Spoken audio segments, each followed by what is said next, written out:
and welcome back to yet another episode of the College Try. Once again, I am Matt Lasser here with Wyatt. Wyatt, we're both coming off big wins. How are you feeling? I'm kind of on top of the world right now. Michigan, as we all know, smoked Ohio State. Debatably the biggest win in college football this season. If you want to put Tennessee over Alabama or Georgia over Tennessee, you can. But beating Ohio State at Columbus for the first time since 2000, I'm feeling pretty good. And yeah, as you said, Florida State, big win over Florida. Saw you were at the game. How was that? It was a lot of fun. It was the most, since I've been here, at least, it's the most I've seen the stadium full for like the whole game, besides maybe Notre Dame last year when Mackenzie Milton came in and we came back and all that kind of stuff. But other than that, that was the best atmosphere I've seen at Doak, and it was absolutely insane. For the people, we probably looked stupid rushing the field. Even I'll admit that. We probably had no reason rushing the field being a 10-point favorite. But I have seen 5 losses to rivals, a head coach fired, and 3 losing seasons. Everyone just wanted to – it was more of a celebration of finally having a good season, I guess, for us. We haven't had that in a while. And I just get into it right before we get to the rankings. We'll go over a few games. We already touched on the Michigan, Ohio State, and UF FSU. We'll get back to those in a second, but we'll start off with the primetime game on Saturday, USC Notre Dame. USC looks scary, and I'd been saying that before they were playing on national TV or in primetime slots a few weeks ago. And I think, honestly, Caleb Williams locked up the Heisman, especially with Blake Corum not playing this week and CJ Stroud losing. I think there's no way that Caleb Williams does not win the Heisman now. Yeah, I didn't even bother looking up the odds on that one. He kind of has it in the bag. He even did the Heisman pose on the sideline coming off the field. He pretty much secured that. As you said, Blake didn't play. He played two snaps, and then CJ Stroud really struggled. So, I think Caleb really took that away, the Heisman, and rightfully so.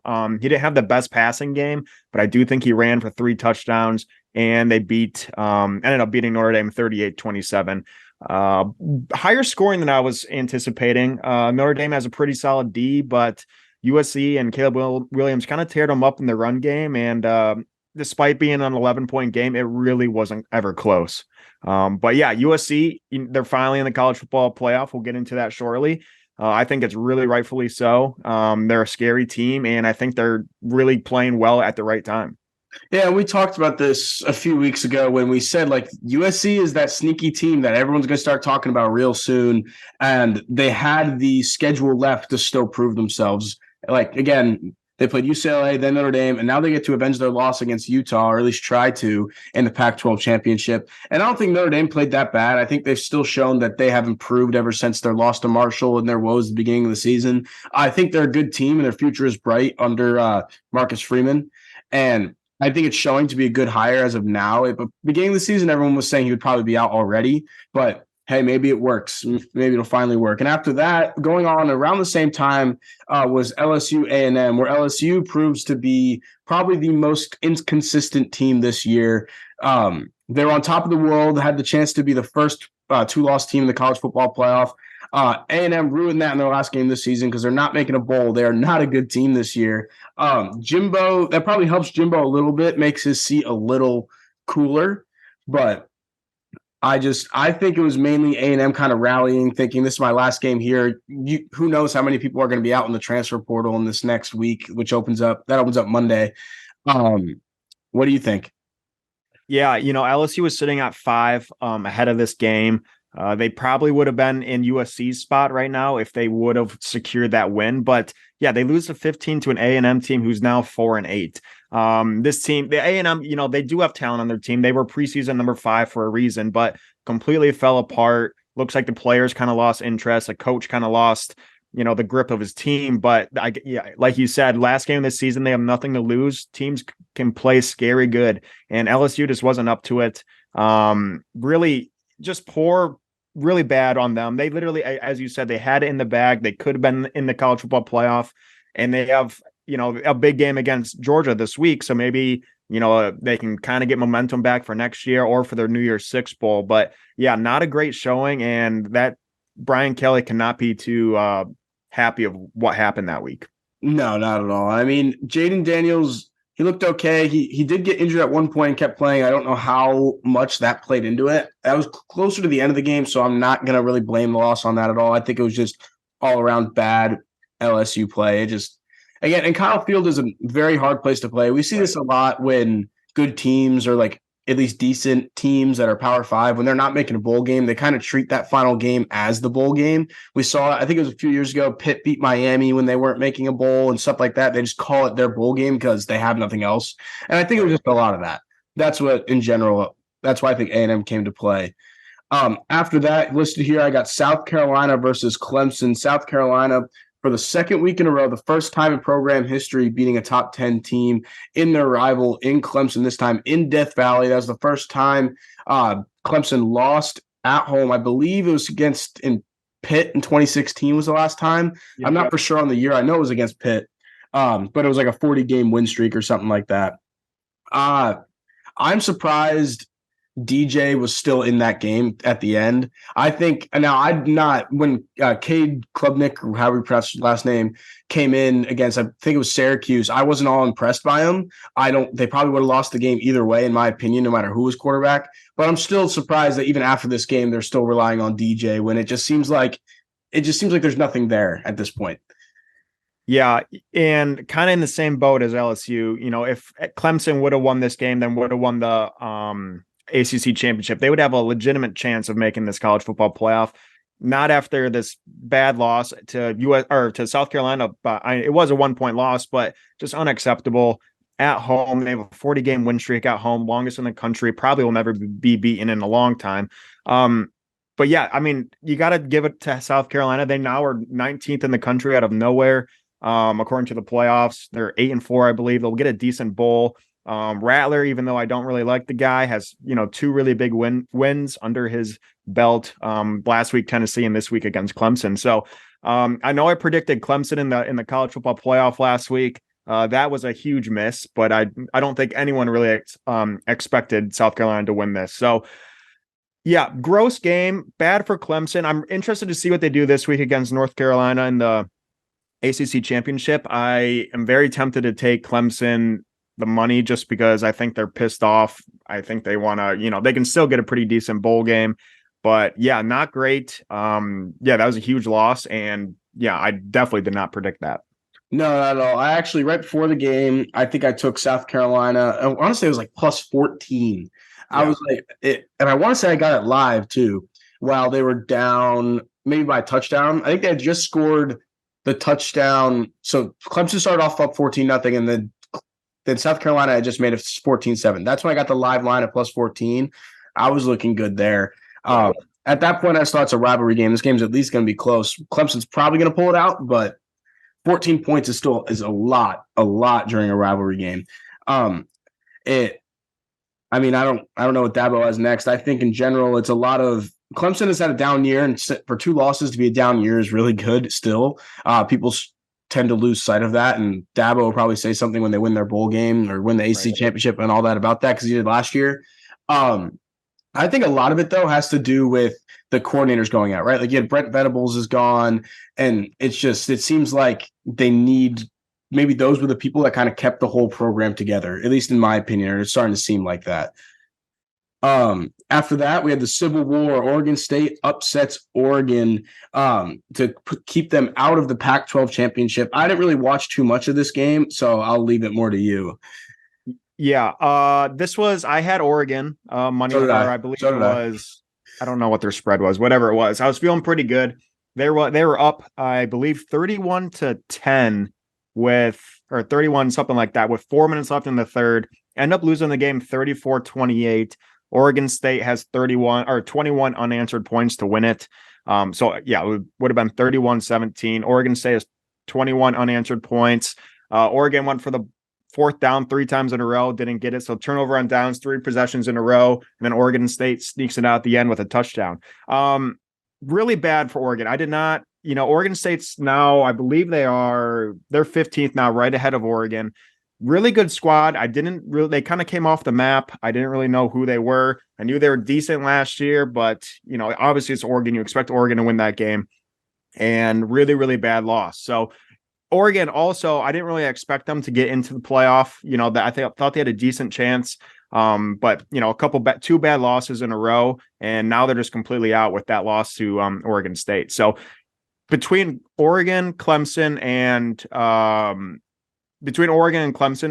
LSU, three teams that had decent chances of making the college football playoff now are completely shut out because of terrible losses and the time that matters the most. So we were talking about the importance of last week's rivalry week, and I can't stress it enough that you have to win if you're a good team, but also we have to remember these teams where their season is, they have a decent season or there's nothing left to lose, they can really blow up a team's season. So I think that's something to keep in mind for next year, just because, and we already knew it, but when that team has nothing to lose or a big rivalry game, they just play up to that level. So definitely keep in mind for the next couple of years, like if you're in that spot trying to get to that college football playoff and you have this, your arch rival on the line, just definitely tell your players to buckle up and beware, because we had three terrible losses that just destroyed seasons. Yeah, and even if Oregon didn't have a huge chance at the college football playoff, but they still had a really good chance at like making a Rose Bowl, which is still a huge deal. It kind of sucks now the playoff that the Rose Bowl feels like it doesn't mean anything. I've been to the Rose Bowl and it means something and it's a lot of fun. I don't care if you're not in the playoff or not. You're still playing in the Rose Bowl. It's still a good bowl game. And those chances, maybe they're not off the table yet, considering USC could still make the playoff, but I think they have an outside chance. I think Utah would play in it over them, and as some other Pac-12 school would probably take that slot. After that, sorry, you're good. I was about to move on, so if you got one more thing. Yeah, well, Washington's at 12 too, so they would definitely get it ahead over Oregon as well. Yeah, so you got Washington and Utah, who definitely would make the Rose Bowl ahead of them. It's just disappointing. They had a really good season, and now they just lost their offensive coordinator, and we'll get into that later as well. After that, I got NC State upsetting UNC. I believe that game was on Friday night, so I was tailgating. Friday afternoon, so I wasn't able to watch it.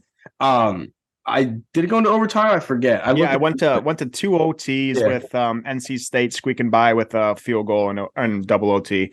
I personally didn't really watch much of this game. I think it was Friday midday, so kind of an awkward time. But yeah, again, UNC, I think this is two losses in a row for them now. They lost to Georgia Tech last week, NC State this week. We kind of thought this was going to happen because and I think the playoff committee did as well, just because they were ranked so high.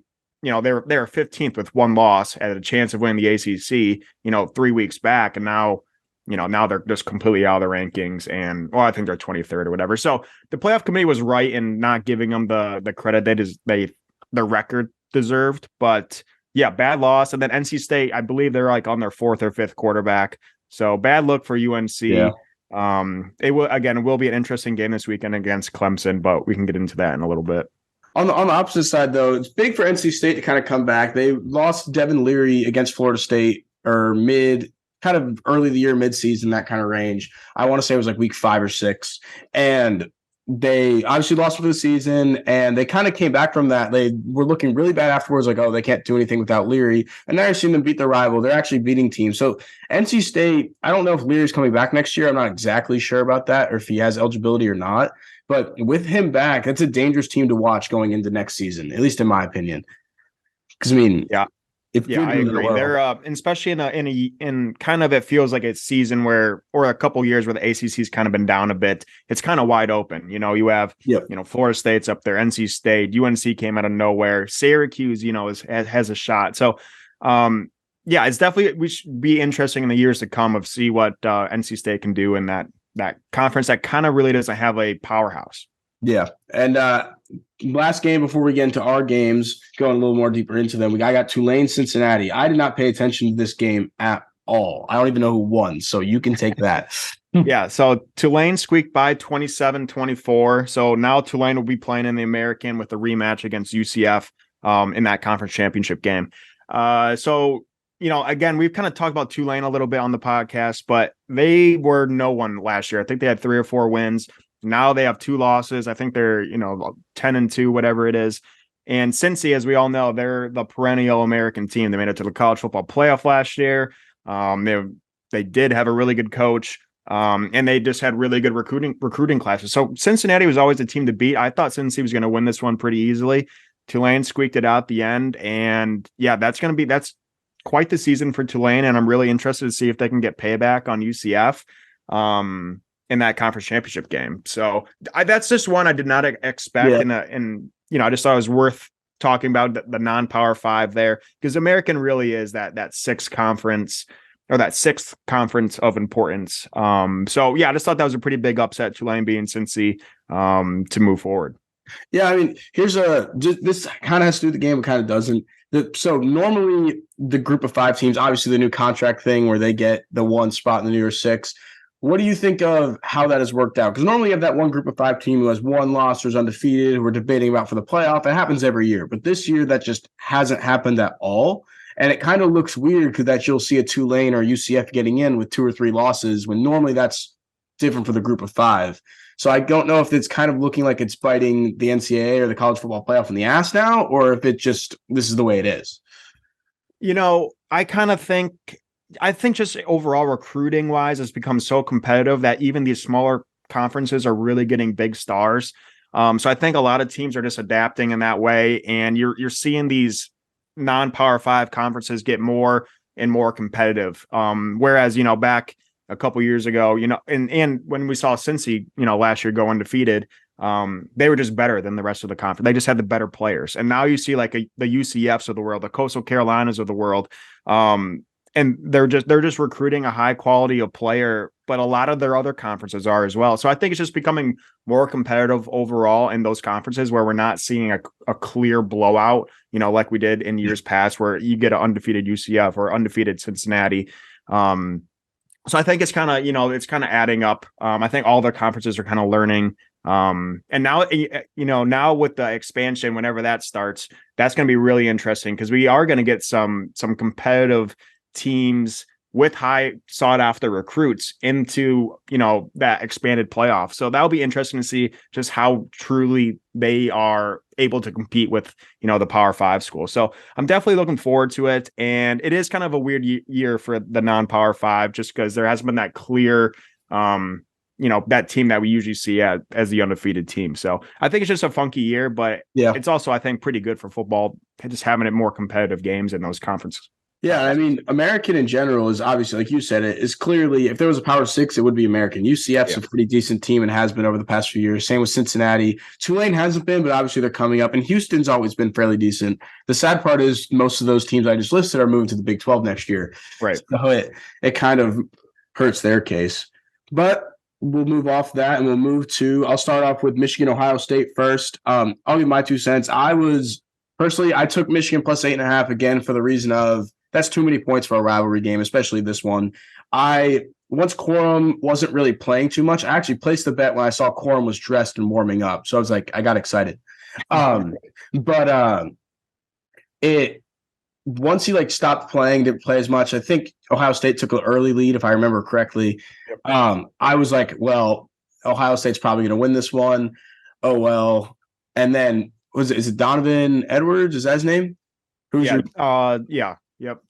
He went off, and J.J. McCarthy also went off, showing he could throw. The post-game press conferences of that was absolutely hilarious, especially when the guy came behind and was like, oh, hey, I thought you guys said we can't throw. Didn't you say that? They really surprised me, and Michigan looks amazing. I'm hoping maybe this year they won't get blown out in the playoff, and they'll actually keep going. And this is probably the best year Michigan has had to win a national championship, at least since I've ever seen. Yeah. When you said Donovan, I was going to say Donovan People-Jones, but Donovan Edwards. Yeah. The sophomore out of just outside Detroit. Yeah. He had a really good game.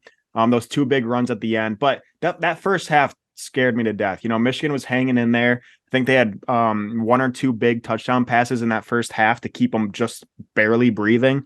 But they had 1 total rush yard. They literally had 2 passes that were keeping them alive. And then Ohio State was just completely dominating the first half.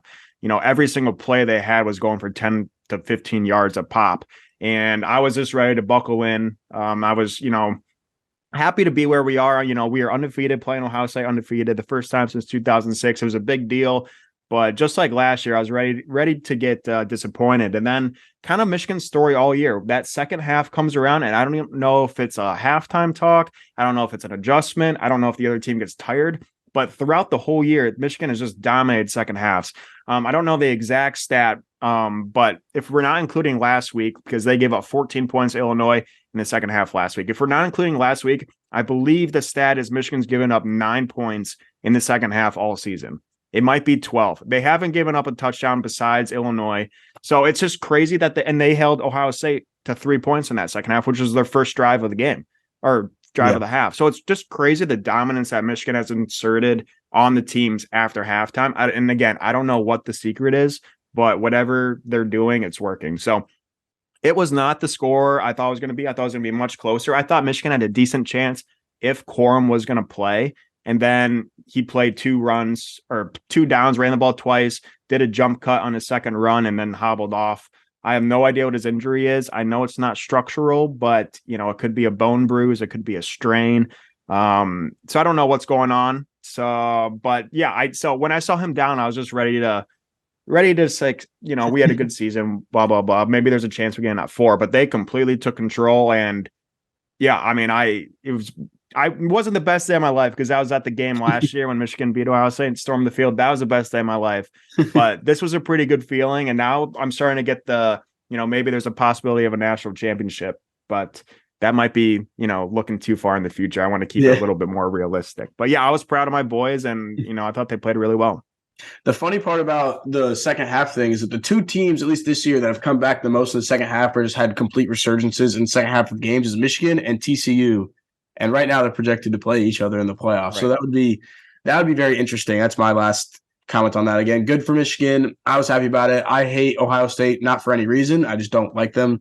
I think they're too stuck up and full of themselves to get blown out every year in the playoff.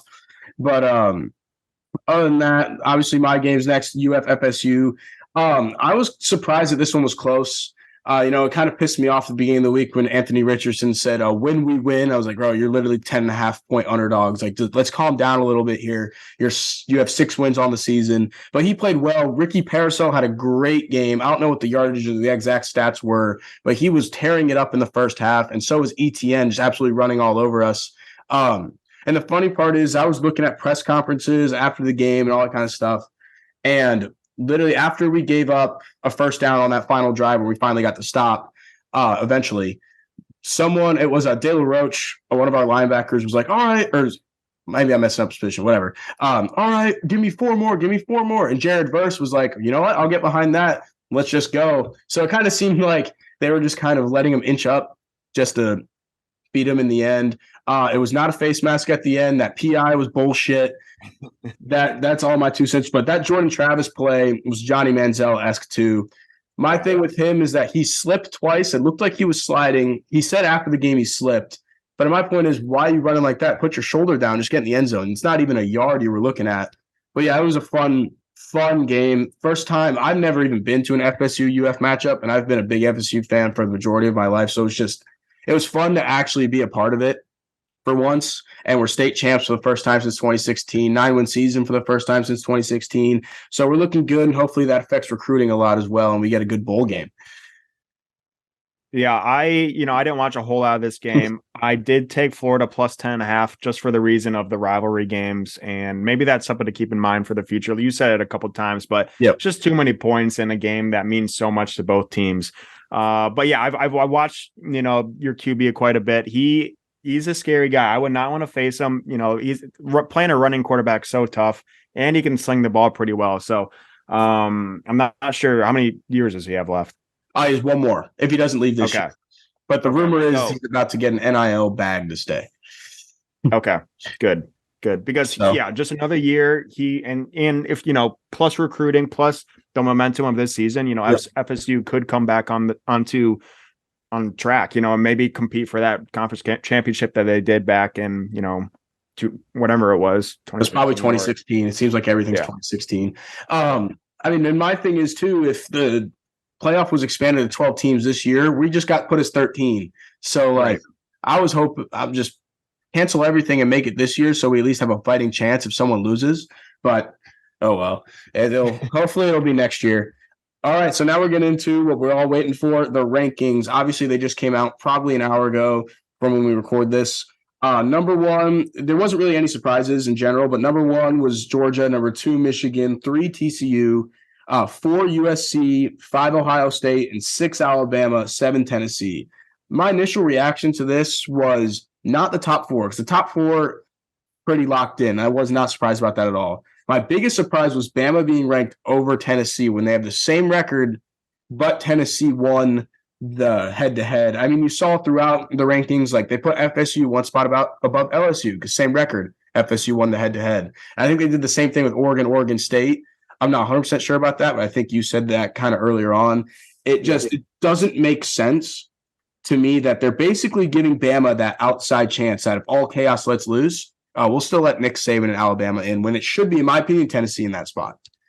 Yes, for as much as the committee says they just base it off of, just record and whatnot, they really don't. They're looking at that Tennessee team. They're seeing that Hendon Hooker's out for the year. They're really thinking that they don't really have a chance to be competitive in a competitive game against, one of the top four teams. So I think, the committee, as much as they say they're trying to be as equal as not, they definitely listen to, what the people want. And obviously, keeping Bama in there, keeping Ohio State on the fringe is going to provide more money, more entertainment, more stuff for the fans. So I think, they're strategically doing that to keep Bama on the outskirts, just because Tennessee's not the same team without their Heisman candidate.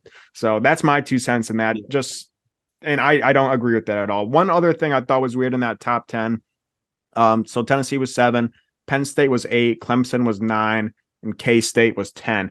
I was surprised that Clemson only fell to 9. I think they fell back 1 spot. I was definitely thinking they were going to be out of the top 10. And, that's a pretty bad loss to South Carolina, even though South Carolina is now ranked 19. They were disrespecting Clemson all year, rightfully so, we found out. Yeah. And now, after a loss, they only dropped them 1 spot. That was a weird one for me that I didn't really think made too much sense. I thought maybe like K-State at 10 or Utah or Washington at 11 or 12 deserved to jump up instead of Clemson. So that was a weird one that I saw in the. I mean, I think but besides that, it looked pretty much what I mean, I think in general, you weren't dropping Clemson to more than 12, right? With FSU, we just talked about the head-to-head and stuff. With FSU at 13, you're not dropping Clemson any more than 12. And I could see where that, I don't know how they got and stay in the top 10. I agree with you there. It's just kind of weird. Those teams should be ahead of them. They probably should be at 12. The thing that I also found interesting, which kind of opens up if TCU can lose and still stay in, is putting Kansas State at 10. Yeah. I think that, in my opinion, locks in those top 3 teams. Oh, I 100% agree. I was trying to be the biggest Horned Frog fan this weekend. I'm still going to be, because I think that's Michigan's best chance of making the Natty. But, putting K-State up there, and, TCU does have the best strength of record of the top 3. Yeah. They're better than Georgia. They're better than Michigan. And now they're playing K-State. If they beat them at 10, they're probably still going to be, or even if they lose, right, it's a top 10 team. So I completely agree with you. I was kind of thinking for a while that, TCU 1 loss and they're done. But I think you're right. I think even with a loss, they probably move to 4. If Michigan loses to Purdue, which I don't imagine happening, so I think, that top 3 is solidified. So now it's just up to if USC and OSU or Bama. I think it's just between those 3 for the last 4 spot. Yeah. And then again, I mean, I said it last week. I also thought if TCU lost to that Big 12 championship game, they probably were going to be left out. And I just think that just putting Kansas State where they are just makes it kind of gives the committee excuse to keep them in my opinion. Yeah, I completely agree. Because, I mean, there's no way Kansas State gets up as the Big 12 champion or anything like that happens, or even LSU now. But other than that, if anything, USC kind of just controls the college football playoff right now. If they lose, that brings Ohio State in. If they win, it's pretty much locked up. Yeah. That's my opinion. It's disappointing that we're not getting all this chaos, but this is always what seems to happen. It works itself out. I wish LSU would have won still, and we were looking at, now LSU, Ohio State, and USC all have a shot. Does big SEC champ get in over USC Pac-12 champ? Who knows? But now we don't get that. Disappointing, but this is why we waited out. And then this is why they put up the rankings weeks in advance, just to get us talking like that. Right. So After that, I mean, I don't know. Do you have anything else about the rankings? I mean, it is what it is. There's not really much to say. I don't think there's not much to Yeah. say. Yeah, I'm good on that. Cool. So now to get into previews, we'll start off with the first game. We talked about USC -3 versus Utah. This is probably the most important game of the weekend, I would say. Um, Coming on Friday night, like the Pac-12 championship always does in Vegas. I like USC -3. I think it's a revenge game. It's hard, especially in college football. It's hard to beat a team twice in 1 year, and they just look so much better than they did early in the season when they got to Utah. And they're not playing them at Utah again this time. And people from Utah don't really like Vegas that much. They don't like the drinking side of it. So I have a feeling USC is going to travel better. It's going to be a pretty large USC crowd. I like USC -3, no questions. Yeah, I am 100% there with you. I'm probably even going to ladder USC up to 7 or possibly 10 points. I think USC wins this game by 2 touchdowns minimum. USC is really firing on all cylinders. This is their one loss, but back in, I think it was October, 43-42 by 1 point. I think they're pissed. It's really hard to beat a team twice. I think USC is going to hammer this one home. I agree. And then after that, we already talked about it a little bit. Kansas State versus TCU. TCU only a 2.5 point favorite. With it being only 2.5, I want to take TCU there. It just seems like too low. If it was bigger, I would take Kansas State, but I think TCU could pull this off. All of a sudden, I mean, we've kind of been ragging on TCU this whole time we've had this podcast, and all of a sudden, I'm kind of done doing it. I'm taking TCU -2. I think they can win by a field goal. Yeah, I've been looking at this game for quite a while. I haven't had anything on it yet, but it's very interesting. Yeah, we have been dogging on TCU. I've lost quite a bit of money the last couple of weeks fading TCU, but this is a rematch game. TCU won it back a couple weeks ago, 38-28. I believe they overcame a 10-point deficit in that game. I am going to probably kick myself in the butt, but I am leaning Kansas State just on the money line here. I think they win straight up. Their rushing attack looks really good. Kansas State just murdered Kansas last week. And I know TCU destroyed Iowa State, but again, going just back to the point of beating a team twice and TCU coming back from behind, it was a win that had a little bit of luck in it. I hate it because I think TCU deserves to not be faded, but I'm going to have to probably lean Kansas State in this one. Yeah. I kind of came on too confident. I could go either way on it, but for me, it's just TCU's had such a good season. Again, lost so much with them. I'm not going there anymore. I'm done with it. I've looked bad too many times already doing it. After that, LSU versus Georgia. I don't think there's much question now that Georgia's going to win this game, especially after last week, but the line is 17.5. And I would not be surprised if Brian Kelly's got the boys pissed off down there in Baton Rouge this week and could easily cover that number, in my opinion. Yeah, it's way too much. I know it's not a conference champ, or I know it's not a rival game. I mean, it kind of is, but it's still a conference championship game. LSU is still a really good squad. 17.5 points is, I think, just too much, way too much. I think LSU covers that. I think it's going to be like a 10-point game. I also kind of like the under in this. It's at 51 right now. It'll probably move a little bit, but I can see like a 23-13 type of game where, LSU covers easily. And the thing about Georgia we don't really talk about is they are not squeaking by, but they're not blowing teams out like we've seen them before. They against their, Georgia Tech last week, and I know that's a rivalry, but Georgia was up by like 6 in the third quarter and then pulls away.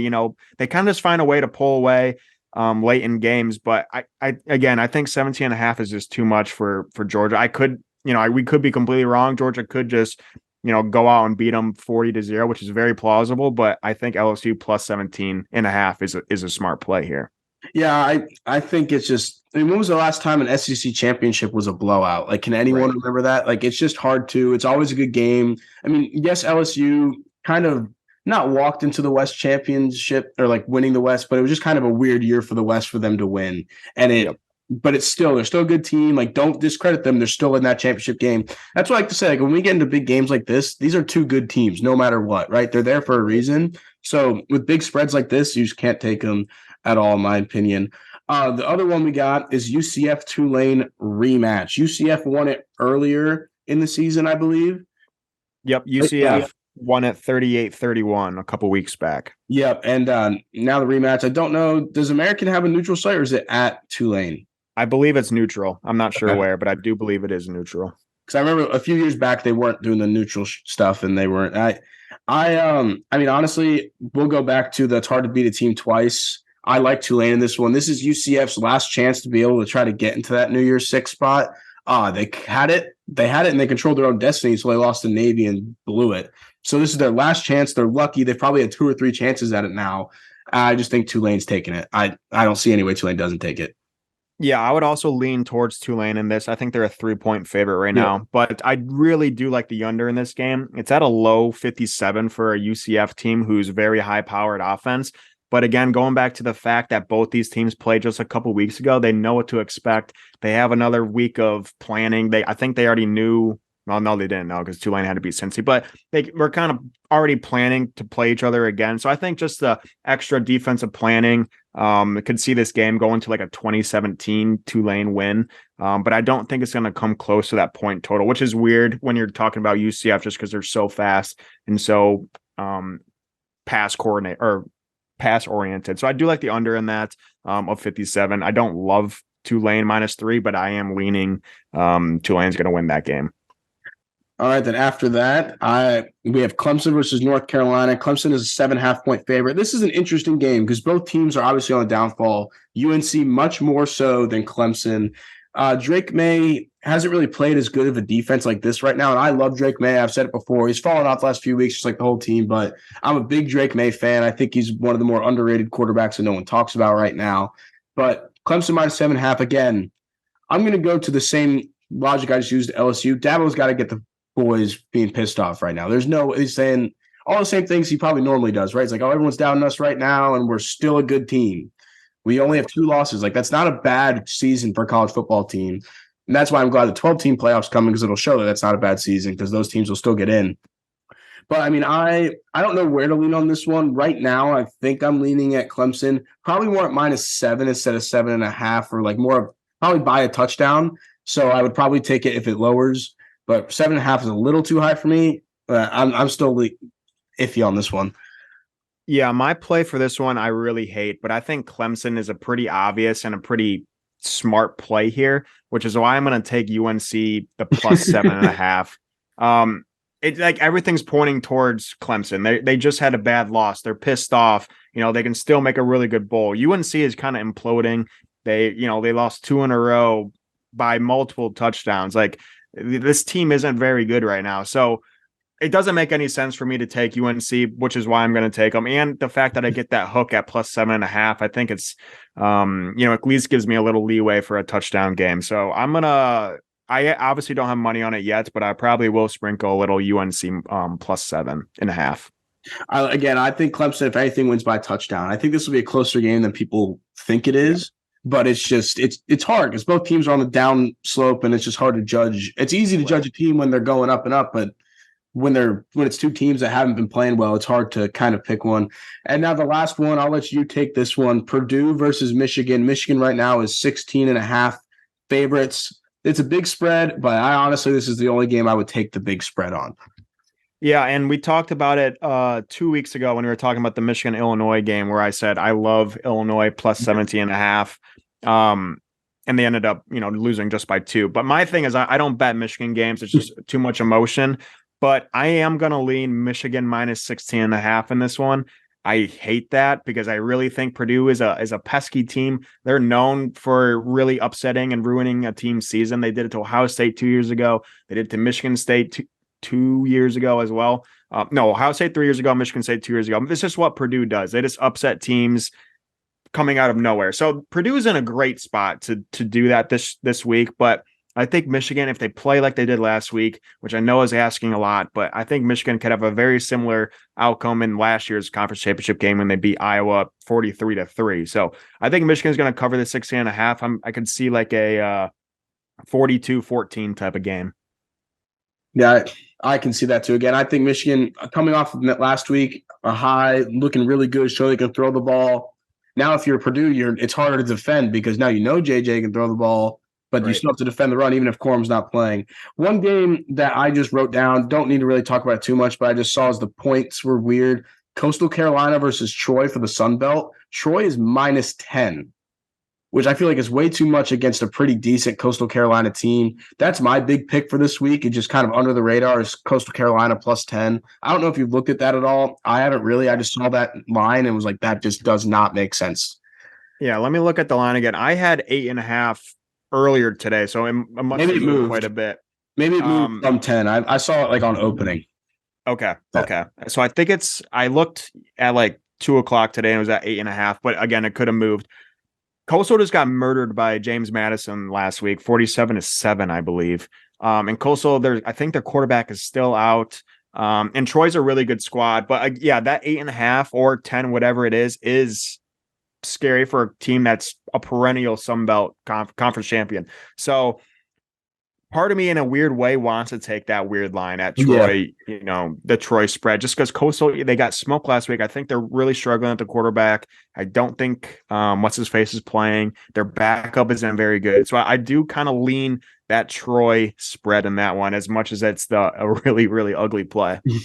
And you were right. It is 8.5. I think I was looking at like an article from probably a few days ago when the line first opened, is my guess.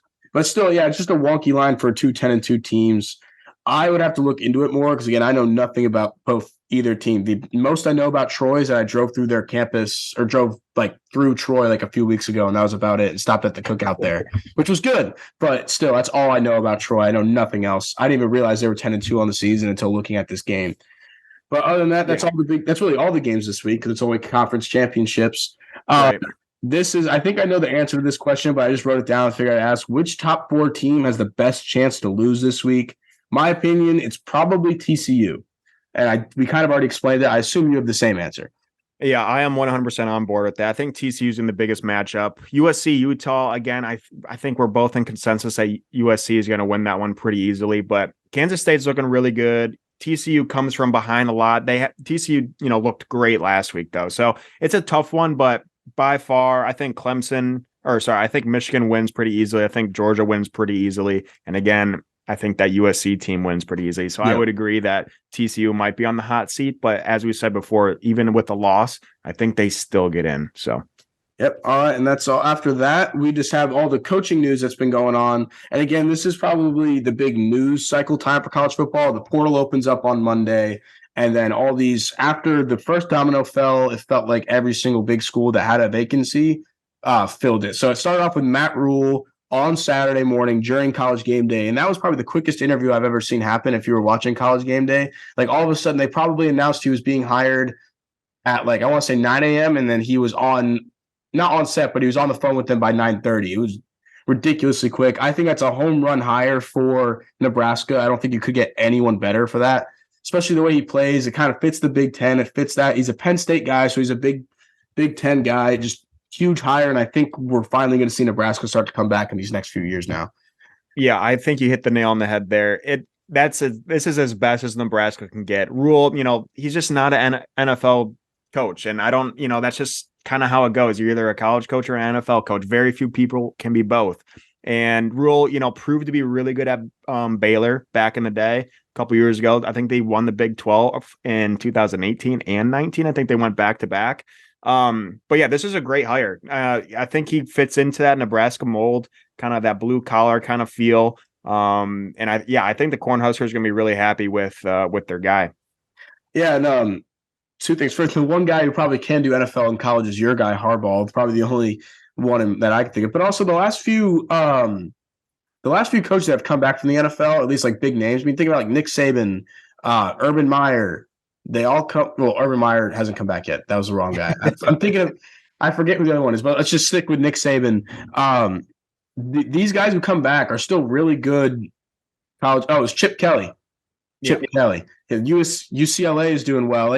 All these guys who went to the NFL and came back are still really good college coaches and are doing really good. Yes, it might take a few years because Nebraska is an absolute dumpster fire right now. But don't forget what Rule walked into at Baylor was after all the sexual assault stuff was going on and rape and all that. So he fixed probably a bigger dumpster fire at Baylor than this is at Nebraska. So I think this is great. After that, I got Hugh Freeze, which just came official yesterday. He got introduced today, at least when we're recording this. I think it's a good hire and he fits Auburn, but it also seems like a sellout to win on all costs scenario, just because we all know Hugh Freeze past. We know about the hookers. We know about all that. He's a dirty person.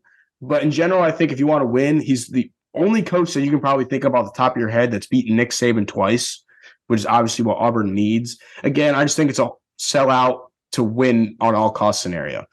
Yeah, I completely agree. And if you look what he's doing at Liberty, though, he does have the resume. He is still a really good coach. You're just now sacrificing a win for character. And I think a lot of schools are willing to do that, especially those SEC schools. I think they're willing to just, as you said, go for a win now scenario. So he's still a really good coach, a brilliant mind. His off the field situation is definitely very hairy, but that's just kind of Auburn is. They need that win now. They need to get back and in relevant again. So I think that's going to be an interesting story to see if he can win right away for them, because this could also be a scenario one season he could be done, if he doesn't turn around that quick just because of his past, and he's not, if you screw up like that, your leash is really short. So I think he has a limited time to turn it around, but I think he definitely has the ability to do it. Also, it's really funny what I found out while just watching all the coverage of Auburn hiring and all that. I didn't know Lane Kiffin and Hugh Freeze had the same agent. So it's kind of funny when it comes to negotiating stuff. They probably just didn't even hang up the phone and the guy kept talking. But yeah, I think it's a good coaching wise and football wise, it's a great hire for Auburn. After that, one that really surprised me is Luke Fickell's leaving Cincinnati to go to Wisconsin. I honestly didn't think he would ever leave Cincinnati, especially not at this point when they're moving to the Big 12 and he was finally going to already be a Power 5 coach without having to move anywhere. He's built up this program. He's done really well doing with what Ohio State doesn't take in the state of Ohio and developing those guys. I just thought he was going to be Cincinnati through and through, and I was surprised he did. I know Wisconsin, Lance Leopold, the Kansas coach, was coming up a lot, and he had just signed an extension at Kansas. And in my mind, I saw that and I thought, well, maybe he's leaving and Kansas just wants to get as much money as they can out of this. But obviously that didn't happen. Good hire, good football coach. I honestly don't know how he's going to do it, Wisconsin. He has those Midwest ties, obviously being in Cincinnati. So recruiting, I don't think he's far off. It just surprised me that he finally left Cincinnati. Yeah, and he had multiple jobs in the past where he was given that Michigan State job, he declined it. I know back in the day when Ryan Day was getting hired at Ohio State, Fickell was kind of in the mix there. I just think it's interesting when you have a coach that's never coached a head coach of a Power 5 school coming from a non-Power 5. So the transition's always going to be hard. Like we saw Scott Frost from UCF go to Nebraska and completely fail. We saw, getting to Michigan, we saw Brady Hoke coming from Ball State, going to Michigan as a head coach and completely failed. So it's definitely a step up. But as you said, he does have those Midwest ties. I think he is a brilliant coach. As a Big Ten fan, as a Michigan fan, I hate it because Ohio State's always a really good team, and now they finally have a decent coach. So it's just another opponent on the schedule. But I think Wisconsin did pretty good on this hire. They kind of got a guy that is exactly what they're trying to build. So I think that's a decent hire for Wisconsin. I'm just interested to see if he can make that jump from that non-power to Power 5. Yeah, and then again, I think it's a really good hire. I was just surprised he finally left. After that, I have Kenny Dillingham going from the OC at Oregon, going to be the head coach at Arizona State. He was actually the OC at Florida State a few years ago. Obviously, it was when we were bad, so I don't really have anything bad to say about him. Just nothing really happened. The one thing I will say is that he was the only person that kind of said when everyone was against Jordan Travis, that said this guy is potentially, he just hasn't unlocked it yet. He's doing it. So I think he's actually a really good developer and a good seeker of talent, which can go obviously miles in recruiting. Right. And I honestly think this is a great hire for Arizona State. The only thing that worries me, he's only 32. So that's the youngest Power 5 head coach. Yeah, and this is kind of one of those hires. He is an Arizona State alumni, so he did go there. So I think, when schools try to do that, they sacrifice knowledge and experience for just that alma mater kind of guy, which I think works out fine because, you want to get that coach that has the passion for the program that, and they get that when they went there. But, at Oregon had a really good offense. It's going to be that West Coast offense, which is what Arizona State needs to be competitive. Again, it is an interesting hire, though. This is his first head coaching job, I believe, in his whole entire coaching. I looked at his Wikipedia page earlier today, and he's never been a head coach, even at the high school level. So it will be interesting to see how he transitions from a coordinator or an assistant coach to that head coach. But he is an Arizona State guy, and that could be the difference of, making your team great. And it's not like they're battling for much in state right now. Like University of Arizona actually sucks. They beat them, but maybe they might suck even worse than them. So recruiting, as long as you have a decent season next year and just show something, at least in state, Arizona's a pretty good recruiting ground. You're probably going to do pretty well. The last comments I have on coaching was Deion Sanders told everyone he got offered the Colorado job. I think that's an awful fit, and he should not take it. I mean, think about when you think Deion Sanders, everything he's done is in the southern part of the country. He has no ties up there, no real way to start recruiting, no relationships, no anything. It's just a weird fit to me. I just don't. I also think he shouldn't take that jump to Power 5 so soon. I've said to you before, I think USF is the place for him. If anything, I think is the perfect fit. I just don't like him at Colorado. It just doesn't seem like it's a good idea. Yeah, it was weird because from everything I read, it sounded like he was the one that broke the news, which is what you never really see. Usually it's like some other source, or sometimes a college says something. But the fact that he broke the news kind of seems like a stunt to try to get people's attention. So I don't know if he's trying to leverage that into other coaching jobs or whatnot, but it was interesting just how that story broke because he's the one to do it. But that is very well a Deion thing to do. He's a very egocentric person. So, but yeah, I don't think he's ready for that jump. And, going to a program as bad as Colorado, you could risk your career pretty quickly there if you don't, if you go there and suck for 3 seasons, good luck finding another job. So it's definitely iffy. If you do turn the program around, you're obviously a genius, but I don't know if that's a move coming straight out of a really small college to turn around a Power 5 program that's in shambles. So I completely agree. I think USF is a perfect fit, or some similar school like that would be a perfect fit for Deion, just to get his, test the waters out slowly. Yeah, I mean, now you also got FAU just opened up. They fired Willie Taggart. Fuck that guy, just by the way. So, I mean, maybe that could open up for him too. And something interesting about that as well is his son was originally committed to FAU before he went to Jackson State. So okay. I honestly just thought of that. I didn't even write down or anything. I just remembered that. So, I mean, that could also play into something because his son, having not transferred yet, is probably going to follow him wherever he goes and start right away. Other than that, I got nothing else for this week. The only thing I wrote down was the portal does open Monday. So a lot of players are going to jump into that already on Monday. I know the backup Michigan QB, the starter last year, already announced he was going in, which was probably expected, right? Yeah. Cade. And, I can't say enough good about him. He did wonders last year, but he's just not the guy that's going to bring us to the next level. But yeah, hopefully he finds a good home. And kind of getting onto that, the transfer portal, we will probably start talking transfers and recruits as the season starts winding down, which I'm very excited to start talking about. But yeah, we're running out of games. We only have, I think, 7 or 8 games this weekend. And, then we go on a quite a bit of a break until bowl season. So that will be something we'll slowly start introducing into the show. Yep, and I'm excited because transfer portal gets crazy. Right now, I think that guy's looking at Iowa. I wouldn't go to Iowa personally, but apparently it's a good fit. But yeah, thank you guys. You got any last remarks? Or you all good? No, go blue, big weekend. Not many playoff implications, but still anything could happen. So excited for the conference championship week and excited to keep going. Awesome. See you guys next week. Let's hope for more chaos because there's not enough. Have a good one.